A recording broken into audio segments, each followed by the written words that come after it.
ചിന്നക്കനാലിലേത് സങ്കീർണമായ വിഷയമെന്ന് മന്ത്രി Shibu baby John. സഞ്ചാരപാതകൾ അടഞ്ഞതോടെ ആനകൾ കൂടുതലായും ജനവാസ മേഖലയിൽ ഇറങ്ങുന്നു. ഫെൻസിംഗ് ശാശ്വത പരിഹാരമാണോ എന്ന് പഠിക്കും. ചിന്നക്കനാലിൽ പ്രത്യേക RRTയെ നിയമിക്കുമെന്നും മന്ത്രി വ്യക്തമാക്കിയിരിക്കുന്നു. വിവരങ്ങളുമായി അനീഷ് പി ചേരുന്നുണ്ട്. അനീഷ്, ആശ്വാസകരം. വനംവകുപ്പ് മന്ത്രി ഷിബു ബേബി ജോൺ ചിന്നക്കനാലിൽ എത്തിയിരിക്കുന്നു. കാട്ടാനാക്രമണത്തിൽ കൊല്ലപ്പെട്ട മാരിയുടെ കുടുംബത്തെ മന്ത്രി സന്ദർശിച്ചു. കുട്ടികളെ ദത്തെടുത്തതായും കുട്ടികളുടെ പഠന ചിലവുകൾ ഉൾപ്പെടെ മറ്റു കാര്യങ്ങൾ സർക്കാർ ഏറ്റെടുക്കുമെന്നും മന്ത്രി വ്യക്തമാക്കിയിരിക്കുന്നു. മറ്റെന്തെല്ലാം പ്രഖ്യാപനങ്ങളാണ് വന്നിരിക്കുന്നത്? വിശദാംശങ്ങൾ. ഷിബിൻ, അല്പസമയം മുമ്പാണ് വനംവകുപ്പ് മന്ത്രി ഷിബു ബേബി ജോൺ ഇവിടെ സന്ദർശിച്ചത്. നാട്ടുകാരെ പ്രതീക്ഷയോടെയാണ് ഇദ്ദേഹത്തിന്റെ ഈ ഒരു സന്ദർശനത്തെ നോക്കിക്കണ്ടത്.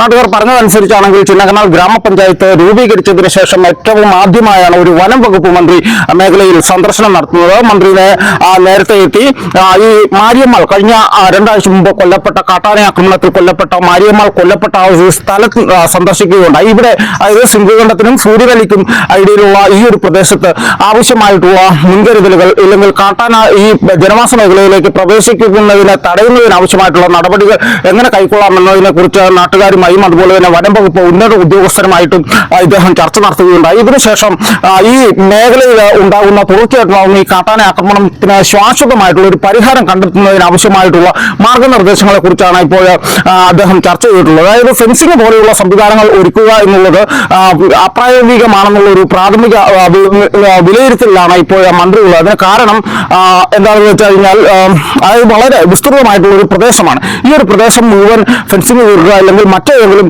മാർഗം ഉപയോഗിക്കുക എന്നുള്ളത് അപ്രായോഗികമാണ്. ഇതിനാൽ തന്നെ ഏത് തരത്തിൽ ഈ കാട്ടാനകൾ നാട്ടിലേക്ക് ഇറങ്ങുന്നത് തടയുക എന്നുള്ള ആ ഒരു ചർച്ച തന്നെയാണ് ഇപ്പോൾ നടക്കുന്നത്. ഇദ്ദേഹം ഇതുമായി ബന്ധപ്പെട്ട പ്രത്യേക സമിതിയെ നിയോഗിച്ചുകൊണ്ടുള്ള ഒരു പഠനം നടത്തുമെന്നും ഇപ്പോൾ മന്ത്രി വ്യക്തമാക്കിയിട്ടുണ്ട്.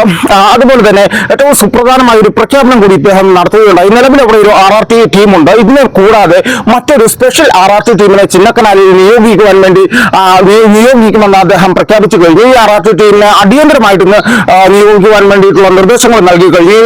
നാളെയോ അല്ലെങ്കിൽ മറ്റന്നാളോ മുതൽ ഈ സ്പെഷ്യൽ RRT ടീം ഇവിടെ ചിന്നക്കനാലിൽ പ്രവർത്തനം ആരംഭിക്കുമെന്നാണ് ഇപ്പോൾ മന്ത്രി പറഞ്ഞിട്ടുള്ളത്. അതുപോലെ തന്നെ ഈ കാട്ടാന ശല്യം തടയുന്നതിന് ആവശ്യമായിട്ടുള്ള മറ്റ് ഏതൊക്കെ തരത്തിലുള്ള നടപടികൾ ഗവൺമെന്റ് അടിയന്തരമായി കൈക്കൊള്ളുവാൻ സാധിക്കും ആ നടപടികളെല്ലാം തന്നെ കൈക്കൊള്ളുമെന്നും അദ്ദേഹം ജനങ്ങൾക്ക് ഉറപ്പ് നൽകിയിട്ടുണ്ട്.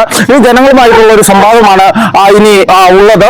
ഇതിനുശേഷമായിരിക്കും കൂടുതൽ കാര്യങ്ങൾ ഇദ്ദേഹം വ്യക്തമാക്കുക. ഇതിനോടൊപ്പം തന്നെ കഴിഞ്ഞ ഷിബിൻ സൂചിപ്പിച്ചതുപോലെ തന്നെ കഴിഞ്ഞ ദിവസം കാട്ടാന ആക്രമണത്തിൽ മരിച്ച മാരിയമ്മാളിന്റെ മക്കളെ ഇദ്ദേഹം സന്ദർശിക്കുകയുണ്ടായി. അതായത് ഇവരുടെ ഒരു ബന്ധുവീട്ടിൽ ലോക്കാടിലുള്ള ഒരു ബന്ധുവീട്ടിലായിരുന്നു ഈ മക്കൾ ഉണ്ടായിരുന്നത്. അവിടെ എത്തി ഈ കുഞ്ഞുങ്ങളെ അവർ സന്ദർശിച്ച ശേഷം ഈ കുട്ടികൾക്ക് 2 സൈക്കിളുകളും ഇദ്ദേഹം മന്ത്രിയുടെ സമ്മാനമായി നൽകുകയുണ്ടായി. ഇതിനോടൊപ്പം തന്നെ ഇവർക്ക് ഒരു വീട് വെച്ച് കൊടുക്കുന്നത് അടക്കമുള്ള നടപടികളിലേക്ക് ഗവൺമെന്റ് കടക്കുമെന്ന് അദ്ദേഹം പറഞ്ഞു. അതുപോലെ തന്നെ സർക്കാർ ഈ കുട്ടികളെ ദത്തെടുക്കുന്നതായും അദ്ദേഹം പ്രഖ്യാപിച്ചിട്ടുണ്ട്. ഈ കുട്ടികളുടെ പഠന ചെലവ് 18 വയസ്സ് വരെയുള്ള മുഴുവൻ പഠന ചെലവുകളും അതുപോലെ തന്നെ ഇവർക്ക് വേണ്ടുന്ന ആഹാരം, വസ്ത്രം ഉൾപ്പെടെയുള്ള പ്രാഥമികമായിട്ടുള്ള കാര്യങ്ങളും ഗവൺമെന്റ് നൽകും എന്നാണ് ഇദ്ദേഹം പറഞ്ഞിട്ടുള്ളത്. എന്താണെങ്കിലും വളരെ വലിയ പ്രതീക്ഷയിലാണ് നാട്ടുകാരുള്ളത്. വനംവകുപ്പ് മന്ത്രിയുടെ സന്ദർശനം ഇപ്പോഴും തുടർന്നുകൊണ്ടിരിക്കുകയാണ്.